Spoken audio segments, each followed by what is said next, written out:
देखिए, ये कंपनी प्रबंधन और ये सरकार की है। जो हमारे कानून व्यवस्था हमारे लिए होती है, हमारे अधिकारों के लिए हमको बिल्कुल व्यक्तित्व का अधिकार होता है, उसके तहत में हम अपनी लड़ाई लड़ सकते हैं। लेकिन कानून प्रशासन के द्वारा केवल हम पर ये कानून को थोपा जा रहा है ताकि हम अपने आंदोलन को जो सुचारू रूप से चला रहे हैं, शांतिपूर्वक हम आंदोलन चला रहे हैं, उनको कुचला जा सके। जो हम लोगों के खिलाफ में अगस्त में जो नोटिस तुगलकी फरमान जारी करते हैं जिलाधीश महोदय, मैं इनका घोर निंदा करता हूं। सिर्फ एक संविदा कर्मचारियों को टारगेट क्यों लिया जाता है?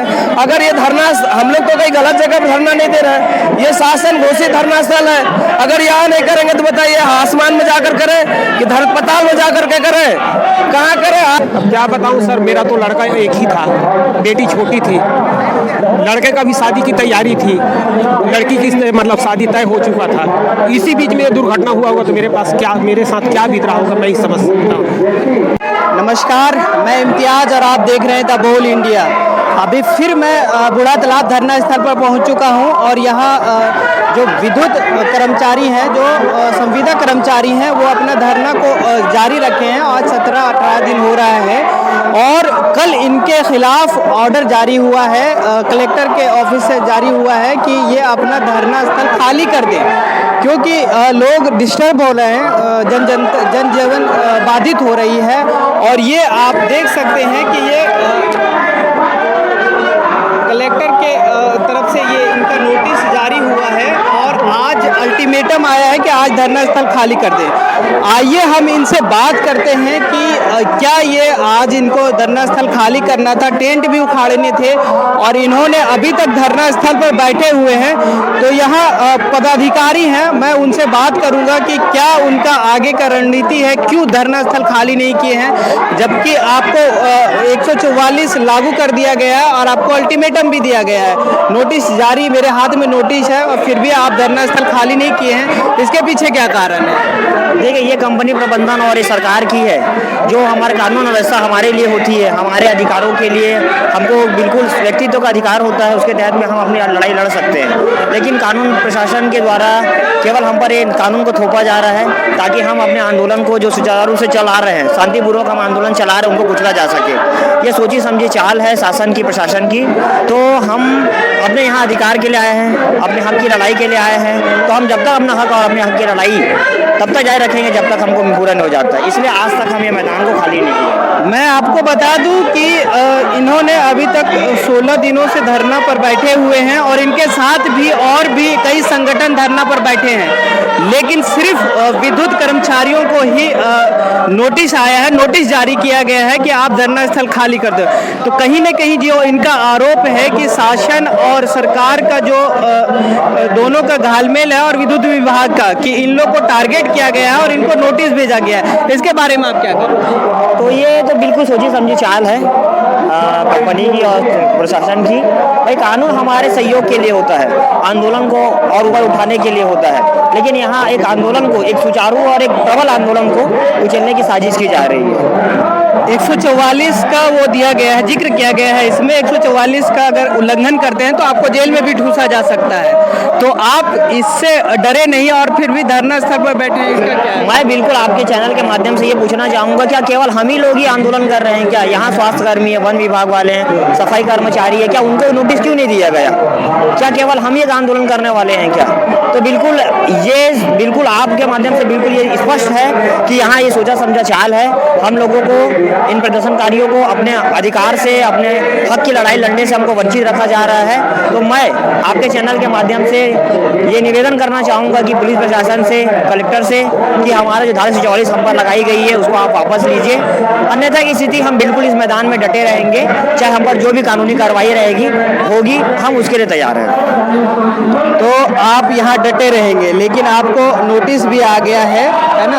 आपको यहाँ हटने का और टेंट भी कबाड़ने का यहाँ तक का इसमें जिक्र किया गया है। ये आप देख सकते हैं, इसमें सारा जिक्र है कि आप टेंट भी कबाड़ सकते हैं, यहाँ से हटा लीजिए। लेकिन ये अभी तक यहाँ डटे हुए हैं। आइए, इनके और कुछ साथी हैं। आप ये बताइए कि क्या आपको नोटिस आने के बाद डर नहीं लग रहा है कि हमारे ऊपर कार्रवाई हो सकता है? सर, हमें डर जैसा कुछ नहीं है। यदि कंपनी प्रबंधन हमें इस प्रकार शोषित कर चुकी है, इस प्रकार अत्याचार हम झेल चुके हैं, तो ऐसे नोटिस हमें कितनों भी मिले, हम हमें किसी भी प्रकार की कोई चिंता नहीं होगी और हम ऐसे नोटिस का हमें अपने एकता के साथ, अपनी अखंडता के साथ जवाब देना चाहेंगे। एक बार आप देख सकते हैं कि इनके जितने भी साथी हैं और धरना स्थल पर डटे हुए हैं और ये पहले दिन से ऐसे ही डटे हुए हैं। जब बात नौकरी की आती है, जब बात पेट की आती है, जब बात रोजी रोजगार की आती है, तो ऐसे युवा, ऐसे लोग अपने मांगों को लेकर तपती दोपहरी में भी खड़े रहते हैं और ये वो चीज़ का एक मिसाल पेश किए हैं कि आप चाहे जितने भी फरमान जारी कर लो, हम अपने मांगों को लेकर पीछे नहीं हटेंगे। आप ये बताइए कि क्या आगे का कदम क्या रहेगा आपका? आगे का कदम सर, हम लोगों को जो विद्युत संविदा कर्मचारी संघ के शीर्ष प्रतिनिधि हैं, हमारा सभी मिलकर के कदम है कि राज्यपाल महोदया जी से हम लोग आमरण अनशन की अनुमति मांगेंगे और आमरण अनशन करने के लिए हम लोग बाध्य हो जाएंगे। इनका पूरा जिम्मेदारी राज्य शासन और कंपनी प्रबंधन की होगी। मैं आपको बता, आमरण अनशन की बात तो दूर की है, तो आपके पास तो अल्टीमेटम आ गया है कि आप खाली करो, तो आमरण अनशन का कहां से मिलेगा? अगर आज आप खाली नहीं करते तो आप पे कानूनी कार्रवाई हो सकती है। सर ये एक तरह से सोची समझी चाल है। सोची समझी चाल किस प्रकार से? मुझे हंसी आती इस बात पर कि यहाँ पर आप देख रहे हो कई संगठन हड़ताल पर है कई संगठन, और नोटिस सिर्फ विद्युत संविदा कर्मचारियों को टारगेट किया जा रहा है। सोचिए क्या माहौल पैदा किया जा रहा है। सिर्फ एक विद्युत संविदा कर्मचारी को, क्या विद्युत संविदा कर्मचारी गांधीवादी विचारधारा से जो हड़ताल पर बैठे, जायज मांगों को लेकर के बैठे हैं? क्या आपको ये भी इसमें जिक्र नहीं है, मैं पढ़ा था, इसको आप पकड़िए, इसमें ये भी जिक्र नहीं किया गया है कि आपको कहीं दूसरे जगह धरना देना या धरना करना एक कानूनी अधिकार है लोगों को कि अपने मांगों को लेकर वो धरना दे सकते हैं। लेकिन इनको सिर्फ इनका जो आरोप है, और भी कई संगठन आप देख सकते हैं, एक बार कैमरामैन को बोलूंगा कि उधर आप भी दिखा दीजिए कि इधर कर्मचारी संगठन बैठे हुए, उधर स्वास्थ्य कर्मचारी हैं जो इनके बराबर धरना दे रहे हैं, लेकिन उनको अल्टीमेटम, उनको नोटिस नहीं जारी किया गया है और इन्हीं को नोटिस जारी किया गया है सिर्फ। क्या जनजीवन इन्हीं से बाधित है या फिर ये ज़्यादा दिनों से अगर धरना कर रहे हैं इसलिए बाधित है, तो सरकार को इनके लिए कोई ना कोई कदम उठाना चाहिए था। अभी तक सरकार को ये चाहिए था कि इनकी बातें सुनी जाए, लेकिन अभी तक कोई इनकी बातें सुनी नहीं गई है, बल्कि ऊपर से नोटिस जारी किया गया है कि आप धरना स्थल खाली कर दो। तो आपका आगे का जो वो है, जो आप आमरण अनशन पर बैठना चाहते हैं, क्या लगता है आपको कि आमरण अनशन की अनुमति दी जाएगी? बिल्कुल दी जाएगी। अगर हमारी जायज मांगे तो बिल्कुल राज्यपाल महोदया जी से मैं आपके माध्यम से पहुंचाना चाहता हूं, बिल्कुल दी जाएगी। और हमारे पक्ष में लगातार फैसला आ रहा है। जो हम लोगों के खिलाफ में अगस्त में जो नोटिस तुगलकी फरमान जारी करते हैं जिलाधीश महोदय, मैं इनका घोर निंदा करता हूं। सिर्फ एक संविदा कर्मचारियों को टारगेट क्यों लिया जाता है? अगर ये धरना, हम लोग तो कहीं गलत जगह पर धरना नहीं दे रहे हैं, ये शासन घोषित धरना स्थल है। अगर यहाँ नहीं करेंगे तो बताइए आसमान में जाकर करें कि धरपताल में जाकर के करें? कहाँ करें? आज पूछ रहा हूँ जिला महोदय से। तो धरना देने से वाकई में जनजीवन प्रभावित होता है, ये मैं भी देख सकता हूँ, लेकिन क्या जब ये शासन डिसाइड कर रहा था कि बूढ़ा तालाब धरना स्थल होगा, तो उनको ये भी सोचना चाहिए क्या उससे जनजीवन प्रभावित होता है? आइए हम उनसे भी बात करते हैं जो इस अपनी काम करते हुए, अपनी ड्यूटी देते हुए जो अपने जाने गंवाए थे, उनके यहाँ पेरेंट्स मौजूद हैं, उनके पिताजी मौजूद हैं। आप ये बताइए कि आप अपने बच्चे को लेकर, आप जब उनका वो ऐसा दुर्घटना हुआ, उसके बाद आपको क्या शासन के तरफ से, बिजली विभाग के तरफ से क्या कुछ ऐसा आश्वासन मिला कि हम आपको नौकरी दे रहे हैं या उनके एवज में कुछ मुआवजा दे रहे हैं? नहीं सर, ऐसा कोई मेरे को आदेश नहीं। मैं तो बेमेतरा कलेक्टर के माध्यम से आवेदन भी करवाया था विभाग में यहाँ, तो उन्होंने स्पष्ट लिख दिया कि इसमें किसी प्रकार का क्षतिपूर्ति नहीं मिलेगा, आपको अनुकंपा नियुक्ति की भी कोई पात्रता नहीं, करके नोटिस मेरे को विद्युत विभाग के द्वारा वापस दे दिया गया।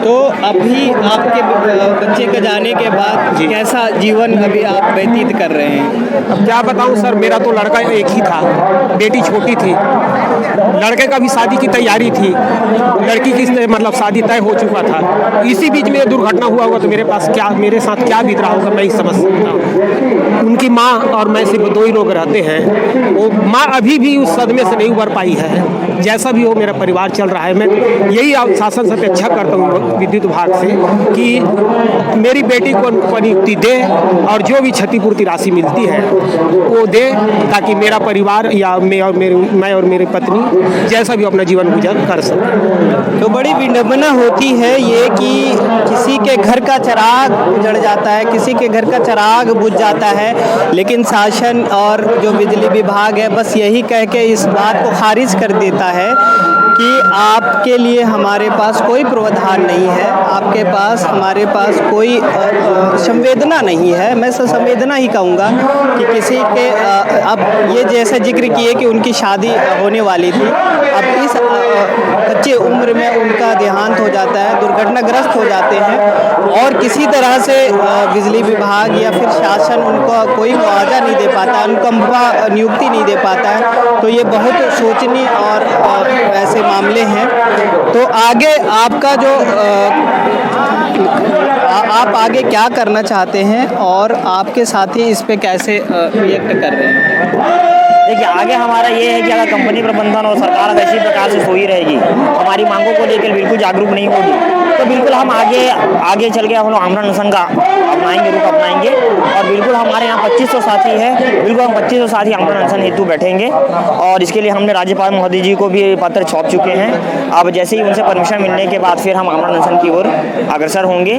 तो मैं कंपनी प्रबंधन से यही और सरकार से यही गुहार लगाना चाहूँगा कि हमारे शहीद भाइयों को और हम सभी युवा जो भी यहाँ बैठे हुए हैं, जो कंपनी के लिए एक ब्रह्मास्त्र के समान काम करते हैं, तो मैं यही चाहूँगा कि आप इन युवाओं के साथ में और हमारे जो भाई परिवार के शहीद हो गए हैं उनके परिजनों को एक अनुकंपा नियुक्ति देकर उनके परिवार को खुशहाली दें और हमको भी सामाजिक आर्थिक सुरक्षा प्रदान की जाए। तो एक तरफ से एक फरमान जारी हुआ है कि आप धरना स्थल खाली करो और दूसरी तरफ से ये डटे हुए हैं कि हम आमरण अनशन तक जाएंगे।